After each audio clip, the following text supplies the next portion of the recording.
Updates and சில all cricket related updates. First நம்ம IPL அப்டேட்ஸ்லேருந்து ஆரம்பிப்போம். ஆர்சிபி அப்டேட்ஸ்லேருந்து ஆரம்பிப்போங்க. ஆர்சிபி அப்டேட்ஸில் நீங்கள் பார்த்தீங்கன்னா வாஷிங்டன் சுந்தர் ரூல்ட் அவுட் ஆயிருக்காருங்க. அதுக்கு பதில் ஒரு அக்ஷதீப் ஒரு right arm medium fast bowler உள்ளே வந்திருக்கார், பெங்கால் ஃபாஸ்ட் பவுலர். அது ஒரு கீ அப்டேட். அவருக்கு என்ன ஆச்சு, ஃபிங்கர் இன்ஜுரி. ப்ராக்டிஸ் மேட்ச் அப்போ கவுண்டி முன்னாடியே ஆச்சு. இந்தியா vs இங்கிலாந்து சீரிஸ் தொடங்கும் போது இங்கிலாந்து கவுண்டி டீமுக்கும் இந்தியா மேட்ச்சுக்கும் ப்ராக்டிஸ் மேட்ச் அப்போ அவர் கையில் இன்ஜுரி ஆச்சு கவுண்டி டீமுக்கு ஆடும்போது. அடுத்த அப்டேட் என்னென்னா, நான் Sri Lanka player Hasaranga and Chameera RCB sign பண்ணாங்க. அவங்களுக்கு ஒன்று என்எஸ்சி கொடுக்கலன்னு சொல்லிட்டு இருந்தால் அவங்களுக்கு என்எஸ்சி கொடுத்துருக்காங்க. ஆனால் வெறும் லீக் மேட்சஸ் மட்டும் பிளே ஆஃப் மேட்ச் கொடுக்கல. காரணம் ஏன்னா அவங்க வந்து சவுத் ஆஃப்ரிக்காவுக்கு ஆட போகிறாங்க. சவுத் ஆஃப்ரிக்காவுக்கும் ஓமனுக்கும் அப்போ மேட்ச் ஸ்ரீலங்கா கூட மேட்ச் இருக்க போது, அதனால் அவங்க அங்கே இருக்கணும் அப்படின்னு சொல்லியிருக்காங்க ஸ்ரீலங்கா கவர்மெண்ட். எங்களுக்கு அது ஒரு பிளே ஆஃப்ஸ்க்கு முன்னாடி எங்களுக்கு ஒரு T20 வேர்ல்டுக்கு முன்னாடி ஒரு ப்ராக்டிஸ் மேட்ச் மாதிரி இருக்கும் அப்படின்னு சொல்லியிருக்காரு. அதுக்கடுத்து நீங்கள் பார்த்தீங்கன்னா இன்னொரு அப்படி டீம் டேவிட் வேறு லெவலில் பெர்ஃபார்ம் பண்ணிட்டுருக்காருங்க. 2 மேட்ச்சில், ஒரு மேட்ச் செகண்ட் மேட்ச் 43, ஃபஸ்ட்டு மேட்ச்சில் 50ங்க, 28 பால்ஸில் சரியான பேட்டிங் ஆடிட்டுருக்கார். அதுக்கடுத்து நம்ம என்ன பார்க்க, தினேஷ் கார்த்திக் வந்து யுனைடெட் கிங்டம் நல்ல காமெண்ட்ரி மேன் பேர் சொல்லியிருக்காங்க.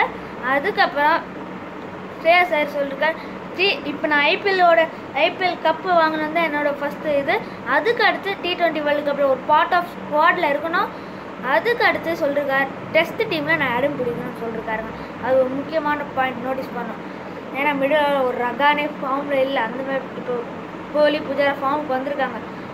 ஓகே, அதுக்கப்புறம் இந்தியா vs இங்கிலாந்து மேட்ச்சில் இன்னொரு அப்டேட் கிடச்சிருக்கு. நம்மளுக்கு ஜடேஜா அடுத்த மேட்ச்சுக்கு அவைலபிள் இல்லைன்னு கிடச்சிருக்கோம் ஒரு நியூஸ். இது ஒன்றும் கன்ஃபர்மேஷன் நியூஸில், ஆனால் இது கன்ஃபர்மேஷன் ஆகும்னு நான் நினைக்கிறேன்.